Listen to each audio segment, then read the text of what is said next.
Усім прывітанне, з вами Зміцер Лукашук. Як звычайна, мы абмяркоўваем падзеі ў Беларусі і за яе межамі. Ну і пачынаем мы наш сённяшні стрым з размовы, рэгулярныя нашыя сустрэчы раз на 2 тыдні з палітолагам, кіраўніком Варшаўскага цэнтра палітычнага аналізу і прагнозу і сябрам Вольнай Беларусі Паўлам Усавым. Добрый дзень, спадар Павел.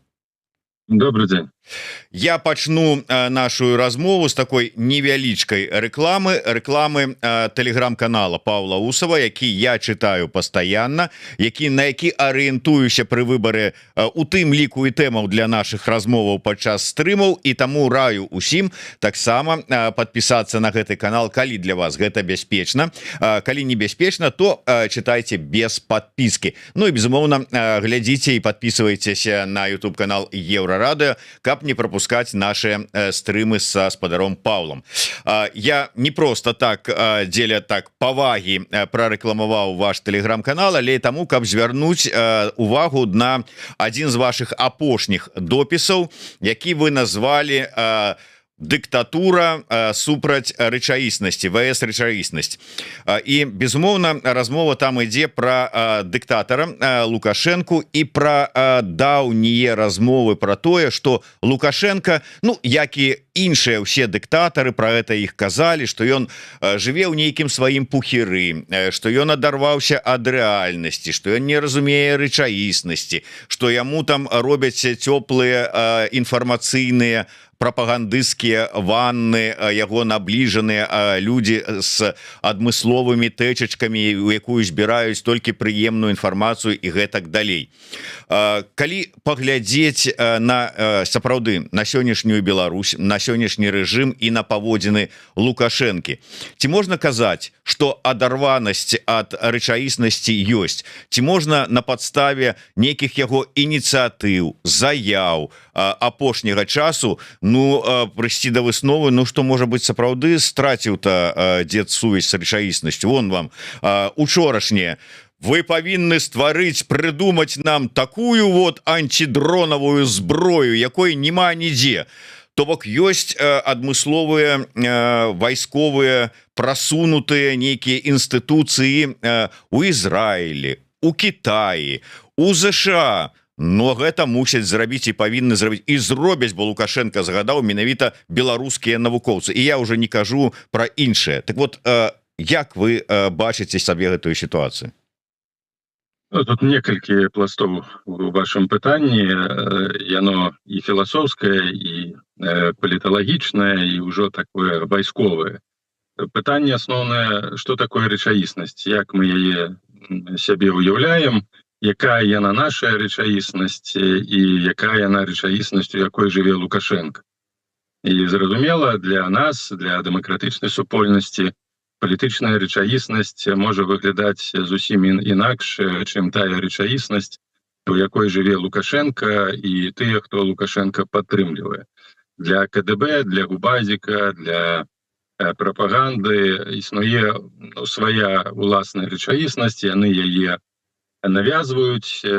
У іх рэчаіснасці жыве большая колькасць насельніцтва, і якраз такі тая рэчаіснасць, у якой жыве насельніцтва і дыктатура Лукашенко функцыянуе, яна абсалютна адрозніваецца ад нашага ўяўлення палітычнай рэчаіснасці, эканамічнай рэчаіснасці і гэтак далей. Таму зусім неправільна, калі мы, напрыклад, як аналітычная супольнасць, эксперты, пачынаем казаць, што Лукашенко адарваны ад рэчаіснасці. Гэта мы адарваны ад яго рэчаіснасці і ад рэчаіснасці, якую ён стварыў у Беларусі. І па гэтай прычыне мы ў Беларусі не жывем. Мы знаходзімся па-за межамі Беларусі, і намагаемся наше ўяўленне пра рэчаіснасць, як яно павінна быць, пабудаваць у Беларусі, запрапанаваць беларусам, запрапанаваць беларускай дзяржаве. Тым не менш, ні беларуская дзяржава, ні тым больш рэжым Лукашенко гэтай рэчаіснасці не жадае. Ён стварыў і працягвае ствараць і умацоўваць сваю ўласную рэчаіснасць, і дзякуючы гэтаму функцыянуе як дыктатар, як такая жорсткая аўтакратычная ўлада 30 год. І нішто яму не перашкаджае, будучы адарванай ад нашай рэчаіснасці, захоўваць уладу і працягваць кіраваць краінай. А мы са сваёй рэчаіснасцю нібы, якая яна насамрэч рэальная рэчаіснасць, ніхто не ведае. Вось мы з нашай рэчаіснасцю з вами сустракаемся па-за межамі Беларусі, хто ў Варшаве, хто ў Літве, хто у ЗША. Вось яна рэчаіснасць, вось гэтая рэчаіснасць. Ні ад якой рэчаіснасці Лукашенко не адарваны. Ён стварыў уласную сістэму, ён зрабіў усё, каб гэтая сістэма функцыянавала, і яна функцыянуе. Як бы мы там не закліналі, што ён там адарваны ад нейкай рэчаіснасці. Так, ён не жыве згодна з воляй большасці, ён не жыве згодна з воляй, як бы так можна было б сказаць, рацыянальнага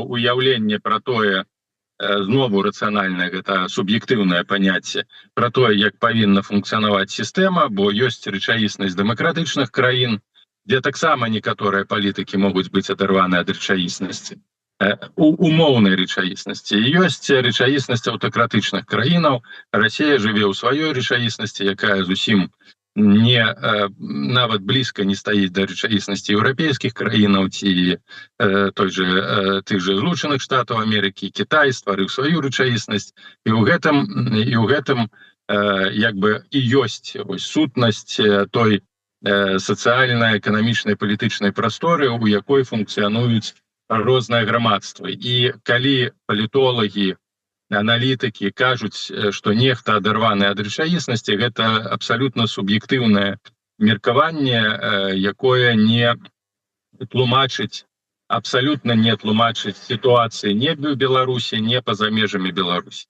Яшчэ раз падкрэслю, аўтарытарызм ён на тое і аўтарытарызм, каб мець магчымасць стварыць сваё ўяўленне пра тое, як павінна функцыянаваць дзяржава, і гэтае ўяўленне навязваць мільёнам людзей. І вось, як гэта было ў Савецкім Саюзе, камуністы стварылі сваю рэчаіснасць, якая нічога не мела супольнага з рэчаіснасцю капіталістычных краінаў, і навязвала гэтую рэчаіснасць мільёнам людзей, мільярдам людзей. Фактычна ў той посткамуністычнай рэальнасці, якая ўзнікла дзякуючы рэвалюцыі ў Расіі, і жыве больш за мільярд людзей, улічваючы там Кітай, тую ж Паўночную Карею, гэтак далей. Наша рэчаіснасць, мы хацелі б, каб Беларусь функцыянавала як дэмакратычная краіна, каб выбары адбываліся, каб была змена ўлады, але гэта не пра рэчаіснасць, у якой жыве той же Азаронак, у якой жыве той же Турці, той же Гігін, і Лукашенко і ягонае атачэнне. І па сутнасці яго не хвалюе тое ўяўленне, як нармальна павінна функцыянаваць улада. Тое, што ён выходзіць са сваімі ідыёцкімі праектамі, так, гэта праўда, што і з узбекамі, і з дронамі, і з тымі ж самымі туніяцамі, так, дармаедамі, заўсёды стварала ўнутраную напружанасць, бо беларусы гэтага не жадаюць. Ні узбекаў, ні там нейкага прымусу. Яны жадаюць функцыянаваць у як бы індывідуальнай прасторы без дзяржаўнага прымусу. І гэта стварае, безумоўна, напружанасць паміж лукашэнкаўскім уяўленнем пра тое, як павінна функцыянаваць і дзяржава, і гаспадарка. Ён увесь час намагаецца захаваць у Беларусі рэшткі Савецкага Саюзу, савецкай ментальнасці, савецкай гаспадарчай сістэмы, палітычнага кіравання, тыя ж партыі. Часткова яму гэта ўдалося, па прычыне знову таго, што ён у стане утрымлівацца пры ўладзе ўжо больш за 30 год. Але, як мы бачым, гэта сутыкаецца з іншай рэчаіснасцю, з іншым бачаннем і палітычнай філасофіі, эканамічнай філасофіі, таго, як павінна функцыянаваць дзяржава, і вось сутыкненне двух рэчаіснасцяў прыводзіць да рэвалюцыі, прыводзіць да крызісаў палітычных. Яшчэ раз падкрэслю, гэта не адарванасць Лукашэнкі ад рэчай, бо ён жыве ў сваёй рэчаіснасці, палітычнай, культурнай, сацыяльнай, грамадства, частка грамадства жыве ў іншай рэчаіснасці. Вось увесь час у Беларусі адбываецца сутыкненне рэчаіснасцяў. Нават дэмакратычная супольнасць жыве ў розных рэчаіснасцях. Ёсць нацыянальна арыентаваная дэмакратычная супольнасць, для якой рэчаіснасць складаецца з нацыянальнай культуры, з нацыянальнага адраджэння, з нацыянальнай дзяржавай і з нацыянальнай духоўнасцю, беларускай мовай і развіццём вось гэтай рэчаіснасці. Ёсць другая частка супольнасці, якая лічыць, што гэта не адпавядае іх рэчаіснасці, што вось напрацоўванне беларускай мовы, культуры, нарацыі, гэта ўжо састарэла. Мы жывем у іншай рэчаіснасці, дзе не павінен факт карыстання расейскай мовай перашкаджаць, бо гэта пакрыўдзіць пачуцці і зламае рэчаіснасць іншых асобаў. Таму, па сутнасці, Беларусь функцыянуе ў розных вымярэннях, у розных рэчаіснасцях. Але пакуль у палітычным кантэксце, у плане захавання ўлады, кіравання дзяржавы перамагае рэчаіснасць Лукашенка. І увесь час, нягледзячы на тое, што зараз ягоная рэчаіснасць дамінуе ў Беларусі, тым не менш, іншая рэчаіснасць нікуды не падзелася, і канфрантацыя, хаця яны намагаюцца яе цалкам знішчыць у ідэалагічным плане, у інстытуцыянальным плане яны яе ўжо знішчылі, но тым не менш яна захавалася і будзе прасоўвацца, і мы з вами тут у інфармацыйным плане, у палітычным плане таксама працуем на тое, каб захаваць, каб прасоўваць, каб узмацняць вось гэту альтэрнатыўную рэчаіснасць, якая з цягам часу у любым выпадку, праз 5 год, са смерцю Лукашенка, без смерці Лукашенка, яна стане палітычнай рэчаіснасцю. Зараз гэта толькі канцэптуальная рэчаіснасць, але я упэўнены ў тым, што ўсё ж такі тая рэчаіснасць, у якой зараз функцыянуе ўвесь заходні свет, і не толькі заходні, з дэмакратычнымі выбарамі, з палітычнай альтэрнатывай, з плюралізмам, яна будзе ў Беларусі рэалізаваная. Але яшчэ раз падкрэслю, нельга аналітыкам, палітолагам казаць пра тое, што Лукашенко адарваны ад рэчаіснасці. Не, ён не адарваны ад рэчаіснасці, ён стварыў сваю, і гэтая рэчаіснасць зараз дамінуе ў Беларусі. Умоўна кажучы, як это кажуць, што думкі могуць быць і матэрыяльныя, так і мары пра нейкую сваю рэчаіснасць, яны пры пэўных намаганнях, пры пэўных сітуацыях, пры нейкіх магчымасцях яны таксама могуць стаць сапраўднай рэчаіснасцю, якая будзе панаваць на пэўнай тэрыторыі. Дакладна. Ўсё ж такі таксама трэба разумець, што, як я і напісаў у сваім гэтым допісе, што рэчаіснасць чалавека, які атрымоўвае $100, і рэчаіснасць чалавека, які атрымоўвае $1 000 000, зусім розная. І для яго, напрыклад, для мільянера ці для даволі паспяховага бізнесоўца, умоўна, рэчаіснасць палітычная, структурная, сістэмная, у якой ён функцыянуе, дзяржава, для яго адпаведная, справядлівая. А чалавек, які не змог дасягнуць нейкага поспеху, заробку, працуе фізічна і атрымоўвае толькі для таго, каб пражыць, гэтая дзяржава, такая дзяржава, такі ўклад несправядлівы, і ён будзе намагацца гэтую сістэму змяніць.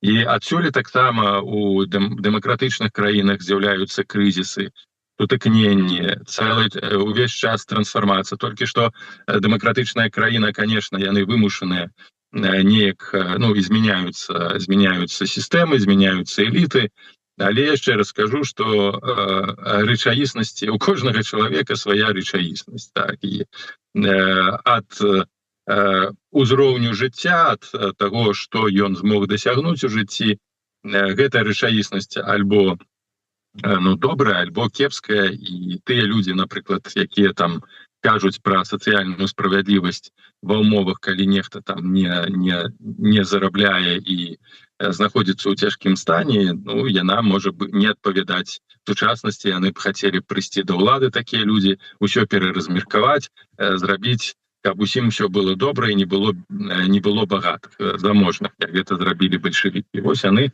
сваю рэчаіснасць бедных людзей рэалізавалі ў Савецкім Саюзе. Ну і вось у такой рэчаіснасці мы жылі. Таму, конечно, з такімі словамі трэба быць асцярожнымі, ацэньваць сітуацыю ўсё ж таки больш-менш адэкватна. Я вот, можа быть, гэтую тэму вашага допісу закрываючы, просто цытата: у Беларусі у 20-м годзе, як гэта і была, якраз і была сітуацыя, у якой частка грамадства цалкам была адарваная ад рэчаіснасці, не разумела, што ў краіне дыктат. Іншымі словамі, гэта ўлада фармуе рэчаіснасць, каго ўлада, таго рэчаіснасць і праўда. То бок, умоўна кажучы, у 20-м годзе і адбылася вось гэта сутыкненне двух рэчаіснасцяў, і па выніку адна ўсё ж таки рэчаіснасць перамагла другую. Там якраз у 20-м годзе шмат рэчаіснасцяў, прынамсі адчуванню сутыкнулася. Бо для большасці грамадзян, якія сутыкнуліся з той рэчаіснасцю, у якой яны жылі, але якой яны не ведалі, гэта было сапраўды рэальнае адкрыццё, бо, як аказалася, мы з вами, прадстаўнікі дэмакратычнай супольнасці, разумелі, у якой мы рэчаіснасці жывем, што ў Беларусі дыктатура, і што там на працягу 25 год Лукашенко ўвесь час гэтыя выбары фальсіфікаваў. Але прыйшлі людзі, якія жылі ў зусім іншай рэчаіснасці, верылі ў закон, верылі ў тое, што гэты закон функцыянуе, права функцыянуе ў Беларусі, што ў Беларусі ёсць выбары, і што праз выбары можна перамагчы, што ў Беларусі няма рэпрэсіяў. А апынулася, што яны не ведалі той рэчаіснасці. Так, з аднаго боку, вось это было сутыкненне ідэалізму і неведанне з рэчаіснасцю і абуджэнне, што ўсё ж таки Беларусі дыктатура, аказваецца, і прычым брутальная, то можа дайсці да масавых рэпрэсій. А з іншага боку, так, вось чаканні таго, што праз нейкія працэсы прававыя можна нешта змяніць у Беларусі і перамяніць прэзідэнта, сутыкнуліся з іншай рэчаіснасцю, у якой прэзідэнта немагчыма змяніць праз выбары. Магчыма змяніць толькі праз рэвалюцыю, а да рэвалюцыі, як да рэчаіснасці ў дыктатурах, знову грамадства і палітычныя дзеячы не былі падрыхтаваныя. І тая рэчаіснасць, якую збудаваў Лукашенко, яна захавалася. І той факт, што Лукашенко на працягу десяткаў гадоў ствараў інстытуцыянальную аснову сваёй рэчаіснасці, гэта спрацавала. Інстытуцыянальная аснова — гэта лаяльнае войска, гэта лаяльная міліцыя, якая гатова была страляць, забіваць беларускіх грамадзянаў. Гэта прапаганда, гэта апарат номенклатуры, хаця яна пачала трошки разгойдвацца. Так ці інакш, тая рэчаіснасць аказалася мацнейшай ад рэчаіснасці грамадзянскай, і, па сутнасці, мы паволі, не паволі, а вельмі хутка у іншую рэчаіснасць пераплылі ад такога аўтарытарызму, квазі, скажем так, плюралістычнага, дзе можна было там нават і дзейнічаць апазіцыі, дзейнічаць сродкам масавай інфармацыі незалежным, пераплылі ў таталітарную рэчаіснасць, дзе палітычная актыўнасць, палітычныя меркаванні альтэрнатыўныя немагчымыя. І вось гэтая рэчаіснасць, яна будзе функцыянаваць на працягу некалькіх год, і скончыцца можа па-рознаму. Можа са смерцю Лукашенка гэта прывесці да трансфармацыі, пераходу ў іншую палітычную рэчаіснасць.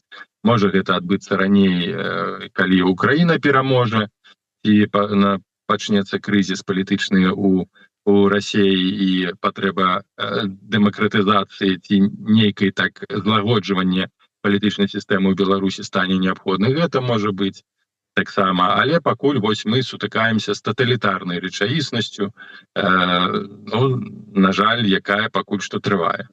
Вы сказали, что сутыкненне розных вот таких рэчаіснасцяў ці бачанняў рэчаіснасці яно прыводзіць да рэвалюцыі, але можа быць магчымыя і спробы неяк сумясціць рэчаіснасці і трансфармаваць адна ў другую, адна з другой і мірным шляхам. Вось, да прыкладу, прапанаваны Координацыйнай радай круглы стол. Чым вам не магчымасць вот такой трансфармацыі? Відавочна, вось таксама прыклад таго, што Координацыйная рада жыве ў сваёй рэчаіснасці, цалкам адарваная ад той рэчаіснасці, у якой функцыянуе рэжым Лукашенко. Безумоўна, я абсалютна згодны з вами і з канцэпцыяй таго, што эвалюцыя лепш за рэвалюцыю, бо про гэта яшчэ пісаў Карл Каутскі, калі крытыкаваў марксізм і рэвалюцыйны падыход, што любая рэвалюцыя адштурхоўвае, калі яна жорсткая, калі яна брутальная, калі яна крывавая, яна адкідвае сістэму грамадства на некалькі гадоў назад. Ну, гэта за прыкладам таго, што адбылося ў той же Францыі ў 1789 годзе, вялікая французская рэвалюцыя у Англіі раней за Францыю. Ну, тым не менш, бываюць розныя рэвалюцыі, бываюць так бы мовіць, прыклад каляровых рэвалюцый, якія падштурхнулі шмат якія краіны да ліберальных і дэмакратычных пераменаў без асаблівага ўнутранага крызісу. Ёсць варыянт трансфармацыі, такой мірнай трансфармацыі, якая адбылася умоўна ў Польшчы ў 89 годзе, якая адбылася ў Чэхаславакіі, постсавецкія краіны перайшлі на іншы шлях функцыянавання. Гэта залежыць ад шмат якіх фактараў.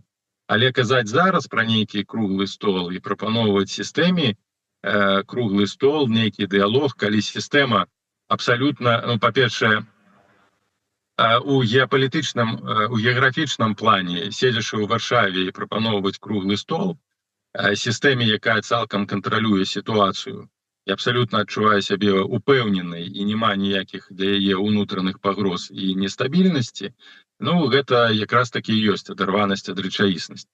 Круглыя сталы магчымы толькі і выключна ва ўмовах сур'ёзнага палітычнага крызісу, калі ўлада не ў стане кантраляваць сітуацыю ў краіне, не ў стане падавіць таго крызісу, не ў стане падавіць таго супраціву, які ёсць унутры краіны, і што ёсць толькі два варыянты. Альбо трансфармацыя круглы стол, альбо крывавая рэвалюцыя. Зараз сістэма перад такім выбарам абсалютна не стаіць. І Лукашенко перад такім выбарам не стаіць. Палітычны крызіс для сістэмы ён цалкам пераадолены. На чым гэта палягае? Каб проста людзі разумелі, што такое крызіс. Вось тыя людзі, якія лічаць сябе палітыкамі, прадстаўнікамі дэмакратычнай супольнасці, павінны ўсё ж такі разумець, што ёсць крызіс, як ён выглядае, каб проста не казаць пустых словаў. Словы пра круглы стол у сённяшніх умовах гэта пустыя прапановы, пустыя абсалютна дэкларацыі, якія сведчаць пра банкротства, бо пра нешта іншае казаць нельга. Крызіс ён палягае на тым, што ўлада не ў стане кантраляваць усіх працэсаў, якія адбываюцца ўнутры грамадства, палітычных працэсаў. Ёсць, то бок, крызіс кіравання, крызіс адміністравання, калі асобныя дзяржаўныя інстытуты не выконваюць загадаў распараджэнняў, якія ідуць зверху. Вось у 2020 годзе сапраўды быў крызіс, бо прапаганда, нават тыя сродкі масавай інфармацыі, якія абслугоўвалі Лукашенко, перастала функцыянаваць у адпаведным чынам. То бок людзі з каналаў БТ, АНТ, з пула першага пачалі сыходзіць. То бок тыя людзі, якія працавалі на сістэму, якія гарантавалі яе бяспеку, яе працягласць, пачалі адмаўляцца выконваць загады. Вось гэта ёсць крызіс. Калі людзі з Міністэрства ўнутраных справаў, з прокуратуры, з КДБ, з іншых сілавых структур пачалі адыходзіць. Калі ўлада не ведала, як рэагаваць, калі ўлада была паралізаваныя. Па сутнасці мы памятаем, у 2020 годзе Менск быў у руках, можна нават сказаць, вось пратэстоўцаў, там і карнавалы, і песні, і вольны хор. Вось гэта крызіс, калі ўлада была не ў стане падавіць унутраных пагроз, і самі інстытуты былі паралізаваныя. Калі ўжо нават машына фальсіфікацый не могла адпаведна працаваць. Гэта і ёсць крызіс. Дзе, я не ведаю, дзе прадстаўнікі каардынацыйнай рады, дакладна Артём Бурхан ці Павел Латушка, бачаць крызіс функцыянавання сістэмы зараз. Рэпрэсіі працуюць, прабачце, як па маслу. Выяўляюцца ўсе ўнутраныя пагрозы інфармацыйныя. Прапаганда працуе адпаведна. Войска праходзіць вучэнні, ніхто там не супрацьстаіць, не сабатуе дзейнасць улады. Для сістэмы ніякага ўнутранага крызісу няма. Ніякіх унутраных прагрозаў няма. Больш таго, няма ўнутранага суб'екта. Калі мы там нават кажам пра 1989 год, польскую салідарнасць, так там у Польшчы быў суб'ект салідарнасці, яна функцыянавала ўнутры Беларусі. Яна мільённая арганізацыя. Усе прадпрыемствы працавалі. Дастаткова было сказаць, там, салідарнасці, спыняем вытворчасць, спыняем працу, і ўся сістэма эканамічная магла стаць. Не было б нічога. Ну, нехай Брухан ці Павел Латушка зробяць дэкларацыю і дзеля таго, каб прымусіць уладу да круглага стола, зробяць разам з Ціхановскай адозву спыніць усе заводы. Хто іх паслухае, вы скажыце?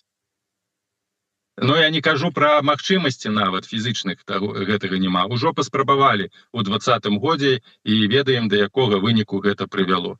Таму не трэба маніпуляваць якраз такі сітуацыі. Зараз нічога няма умову для таго, каб улады пайшлі на нейкія размовы. А пайсці на размовы можна толькі з тымі, хто знаходзіцца ў Беларусі, хто мае сілу. Это другі, нават трэці аспект. То бок апазіцыя, каб казаць пра круглы стол, павінна мець фізычныя інструменты ўздзеяння на ўладу. То бок гэта страйк, гэта барыкады, гэта адпаведна супраціў напаўузброены, там, калі можна падпаліць будынкі МУЗ там ці прокуратуры, каб вось паказаць, што ў нас ёсць сіла, і калі вы не пойдзеце на круглы стол і на працэс трансфармацыі, ну, мы пачнем вось такі трошки прыхаваны лагодны тэрор. Вось што азначае крызіс, і вось што азначае магчымасці пайсці на круглы стол. Гэта умовы, пры якіх мірны працэс можа хутка перарасці ў збройнае супрацьстаянне, то бок у крывавую рэвалюцыю ці грамадзянскую вайну. На сённяшні дзень нават блізка такіх умоваў няма, і казаць пра круглы стол, ну гэта проста асмяшаць саміх сябе. Ваши прогнозы и оценки выкликали досыць такое, ну, пессимистычные настрои у наших слухачоў и гледачоў. Панначка піша: Вусаў призывае да покорности. Борис, одним словом, поўная безнадёга по Усаву. То бок что, сапраўды зараз вот як тыя ждуны сядзім і чакаем? Ну, послухайте, ну, па-першае, я не популіст і не збіраюся тут кідаць слоганы. 6 гадоў людзей кармілі тым, што вось-вось і мы ўжо туды прыедзем. Вось-вось Лукашенко збярэ чемаданы, валізкі і з'едзе. Такі сам папулізм ён увесь час, і насамрэч, напрыклад, мне ўжо просто стаміўся ад гэтага. Калі нават той же ультыматум быў Зеленскага, колькі аналітыкаў пісалі пра тое, што Лукашенко спужаўся, сабраў чемаданы і выехаў з Менску. Ну, прабачце, сур'ёзныя палітыкі, сур'ёзныя аналітыкі не павінны дазваляць ці скатвацца да такога таннага папулізму. Я апісваю рэчаіснасць, якая яна ёсць. Не збіраюся вам пісаць тут, апісваць кветачкі, што Лукашенко вось-вось заўтра памрэ, ён уже 25 год памірае, ён уже смяротна хворы, яго уже 40 раз хавалі, ужо пахаванні было. як і Пуціна. Увесь час вось ён ужо там у маразільнікі хаваецца, а ён штодня знішчае Украіну, забівае людзей. Гэта рэчаіснасць. Трэба проста, па-першае, каб разумець, што рабіць, трэба канкрэтна разумець, якая яна ёсць рэчаіснасць, і што з ёй з гэтай рэчаіснасцю мы можам зрабіць. Безумоўна, інструментаў, якія там маглі б змяніць на сённяшні дзень сістэму ўнутры Беларусі, няма. Ну, трэба з гэтым пагадзіцца. Іх няма. Можна казаць пра санкцыі, можна казаць там пра ізаляцыю, можна казаць ні дыялог, ні санкцыі. Сістэмы на сённяшні дзень не зменяць. Сістэму можа змяніць альбо моцны кулак рэвалюцыйны, узброены, якога у нас няма. Ну, няма у нас узброенага кулака, якім можна было б грукнуць па стале і сказаць: Лукашенко, не сыдзеш завтра, не распачнеш завтра круглы стол, мы пачнем штурм палацу твайго, бо у нас ёсць тут узброеныя атрады, як у Петраградзе ў 18-м годзе бралі зімні палац. Ну, няма у нас гэтага інструменту. І санкцыі гэта не наш інструмент. І яны ніяк не ўплываюць на рэчаіснасць. 6 год ужо вось санкцыі.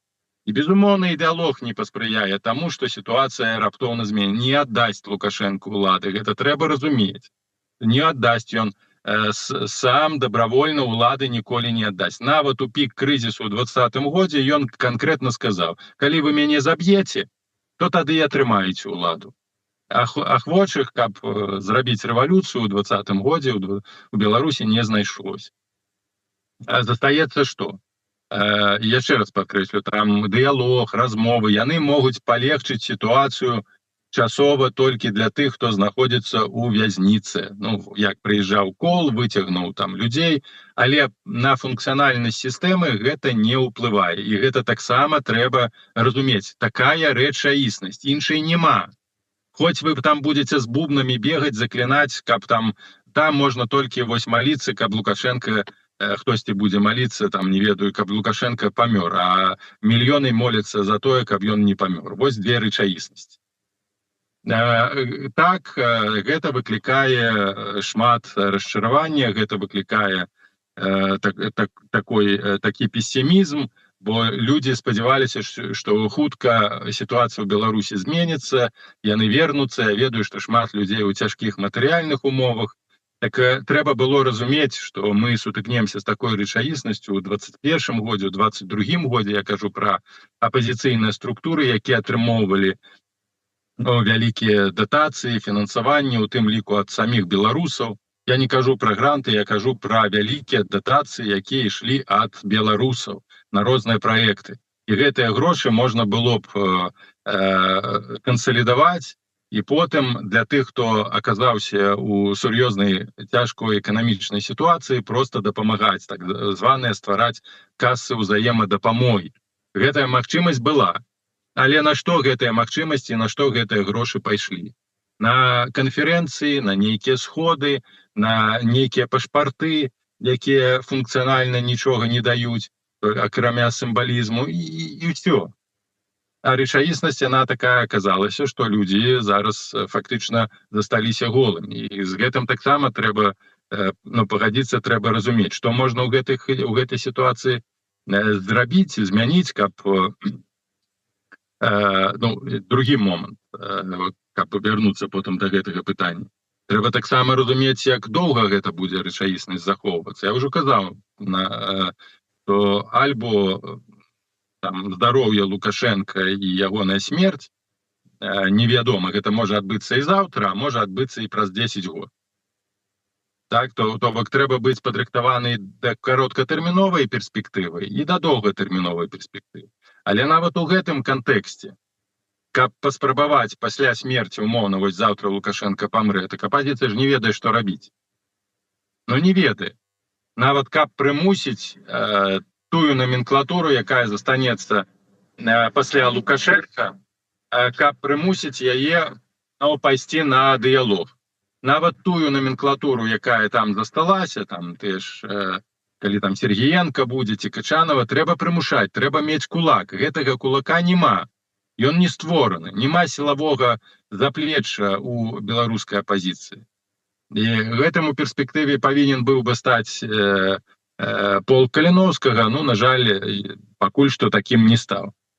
Гэта першы момант. Другі момант, што рабіць, калі Лукашенко не будзе там умоўна праз 10 год, ну праз 5, няхай там 30-й год возьмем, як недавно там хіба цэнтр новых ідэй, так, ужо свой пессімістычны прагноз, про які даўно казалі, апублікаваў, што сітуацыя памяняецца толькі пасля смерці Лукашенко. Добра, праз 5 год у якім стане апазіцыя будзе. Да ўжо нават той апазіцыі, якая зараз функцыянуе, ўжо не будзе, яна распадзецца. Аднова трэба будзе пачынаць. Аднова трэба будзе кансалідаваць. Аднова трэба будзе шукаць лідера. Альбо групу лідараў, альбо партыю, якая вакол сябе збярэ неабходную колькасць, і знову патрэбны будзе кулак, каб мець магчымасць уплываць у сітуацыю ў Беларусі. Я ўжо не кажу пра ўплывы з боку Расіі, бо трэба будзе не толькі супраць сістэмы ці рэшткаў сістэмы змагацца, а таксама змагацца з уплывамі Расіі, якая будзе намагацца ўсё ж такі захаваць сваю прысутнасць у Беларусі. І вось з такім разуменнем рэчаіснасці трэба было распрацоўваць стратэгіі, трэба было разам сядаць, разам думаць пра гэта. Ну, але тое, што я бачыў на працягу 5 год, ніякага жадання сур'ёзна працаваць у гэтым накірунку з так званай апазіцыі, якая ў 2020 годзе ўзнікла, ніколі не было. Яшчэ раз падкрэслю, сур'ёзнага жадання прапрацоўваць рэальныя стратэгіі ні ў офіса, ні ў кабінета ніколі не было. І таму, сыходзячы з гэтага, я не ведаю, якім чынам нават у такіх умовах больш-менш прыязных для змены палітычнай сітуацыі ў Беларусі мы прыйдзем, якім мы стане будзем. Для стратэгіі на сённяшні момант не тактыкі, не ресурсаў для таго, каб дзейнічаць ва ўмовах нейкіх спрыяльных там сыходу Лукашенко ці крызісу сапраўднай сістэмы у апазіцыі на сённяшні дзень няма. Больш таго, дзеля таго, каб змагацца ці ўплываць на працэсы, неабходна быць там, у Беларусі, а не чакаць, што беларусы там штосьці зменяць, а мы прыедзем, вось бярыце нас, мы вашая ўлада. Такога таксама не будзе. Але, спадар Павел, ці магчыма такая сітуацыя, ну вот калі сапраўды так вот скептычна глядзець на стан і падрыхтаванасць дзеючых дэмсілаў, і открываецца, як это кажуць, акно магчымасцяў, яны развозяць рукамі, і вот, як вы, цытую вас, ні тактыкі, ні стратэгіі, ні ўсяго астатняга нема, развялі рукамі, не ведаюць, што рабіць. І тут прыходзяць Павел Усаў са спадаром Зяноном Пазняком і кажуць: ну вот, як заўсёды, мы вас выратуем. Вот, нами падрыхтаваная тактыка, стратегія. Покажите палітычную силу воли, бярыце и давайте разом это ўсё здзейсняць. Ёсць такое? Но у нас гэтая стратегія была, яна прапісана, прынамсі распрацаваная, але з улікам тых ресурсаў, якія былі яшчэ ў 2023 годзе. На сённяшні момант ўсё трэба перапрацоўваць, але асноўнае, яшчэ раз падкрэслю, можна напісаць якую завгодна стратэгію, фантастычную стратэгію, а-ля Селдана з аснавання Азека Азімова, а яна не будзе працаваць, бо няма ресурсаў. Ні фінансавых ресурсаў, ні матэрыяльных ресурсаў. Яны сканцэнтраваны умоўна у межах існуючых там структур АПК і офіса Ціхановскай, але куды яны ідуць, куды яны скіраваны, якія інструменты, якая стратэгія, ну, гэтага мы не бачым. Спадар Павел, на завяршэнне, на жаль, не так шмат часу, на завяршэнне, ўсё ж таки, ці, можа быць, ёсць нейкі разлік на тое, што вось тактыка, стратэгія, там, ці прапанаванае бачанне нейкіх налажвання адносінаў з рэжымам Трампам, яна спрацуе, і, безумоўна, размова не ідзе пра там зрынанне, там, трансфармацыю рэзкую, там, ці яшчэ што, але паступовыя, ну, вот, нейкія змены, дзякуючы гэтаму. Я не думаю, што гэтыя тактычныя крокі, яны разлічаны на змены палажэння ўнутры Беларусі. Я не думаю, што гэта можа быць. Яшчэ раз падкрэслю, як і казаў, што падыходы, якія выпрацоўвае адміністрацыя Трампа, пакуль што працягу мы не бачым, яны разлічаны на лакальныя дасягненні, на вызваленне тых людзей, якія знаходзяцца ў вязніцы. Яна не скіраваная на трансфармацыю сістэмы. І няма рэсурсаў, няма магчымасці гэтую сістэму трансфармаваць. На сённяшні момант гэтая сістэма будзе змяняцца у залежнасці ад таго, у які бок будзе перасоўвацца фронт на Украіне. Як далёка будуць залетаць украінскія дроны і што яны яшчэ будуць бамбіць. Якраз такі характар сістэмы будзе акрэсліваць Мад'яр, умоўна, так, сваімі дронавымі птахамі.